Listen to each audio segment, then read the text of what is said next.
Here. Zack is a Reptile Wrangler with me.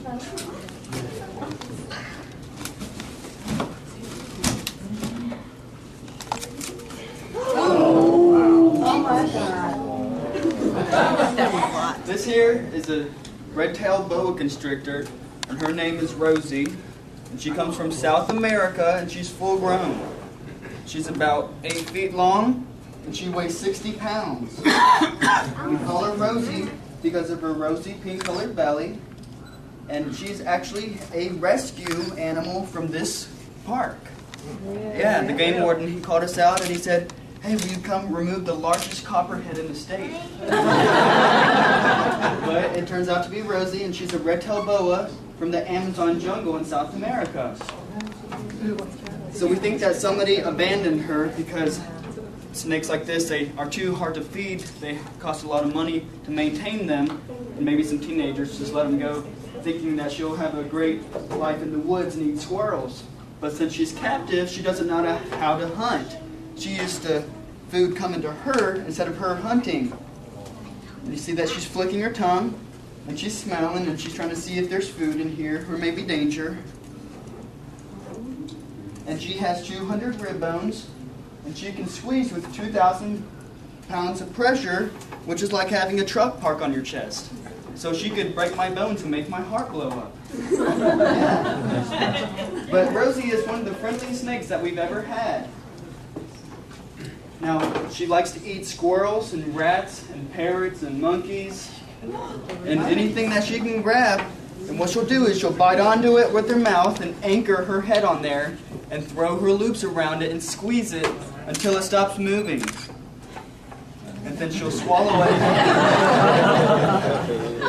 I don't like to let her get around my neck because she could accidentally put me in a sleeper hold just because she's so strong. And she has a prehensile tail like a monkey, and that allows her to wrap around a branch with the end of her tail, and she can lower herself down when she's hunting. And if you look at the colors on her back, she has black and brown and gold and tan, and that's helped her to blend in with the leaf litter and the pine straw. So if she was laying on the ground and we were to walk by her in the woods, we probably wouldn't notice her because she'd be blending in. And they're called red-tailed boas because of these red-maroon splotches on the end of her tail. And she can slither as fast as we can run. And she's also arboreal, which means that she'll climb up in the trees. And she's terrestrial, so she'll slither on the ground. So this snake can go wherever she wants to. There's no running away from her. Are you not scared she'll bite? I'm not scared that she'll bite because she is friendly. And I'm not endangering her. I'm not trying to hurt her. And I'm too big to eat. So she doesn't have a reason to try to bite me. What if you ran into a person like me ran into one of those because I was walking through the Amazon? What would I do to protect myself from one of those that would bite? Well, first of all, it wouldn't have this temperament. No, that's what I'm saying. Right, it would be a wild animal. Right. And it knows that you're too big to eat. All right, but however, if you were in the Amazon, most likely you would be on a boat because they don't have roadways. And these snakes will launch themselves into the boats that carry the piggies and the chickens and such up into the villages. And they can squeeze through the bars of the cage, eat the chicken, and then they cannot escape. So at the end of the voyage, the man, he turns a blind eye towards those cages in the back because a snake would bring about 10 times the price of a chicken. But to answer your question, if a snake were to come within close proximity of you, it wants to escape just as much as you want to get away from it. And if it were to bite you, the best way to get it off of you is to submerge its head underwater where it's forced to either breathe or drown. Right? If you don't have that, then you can, look for a bottle of alcohol or, something like that. Pour it on its mouth or in its eyes. Yeah. The last thing you want to do is get something like a knife and start doing like that because usually it just makes the animal mad and of course you can injure yourself.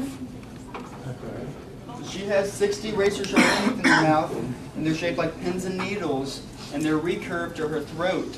So if she were to bite onto our arm or leg, then you pull away, you'd go further up her teeth. So you would have to get somebody to pry her mouth open, and then stick your arm or leg further down in there, and then pull it out.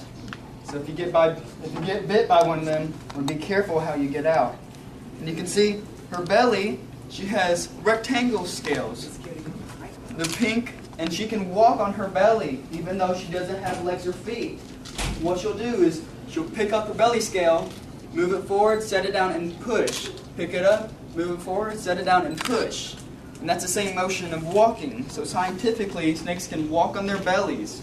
So that's pretty neat. And she has over 1,000 muscles in her body.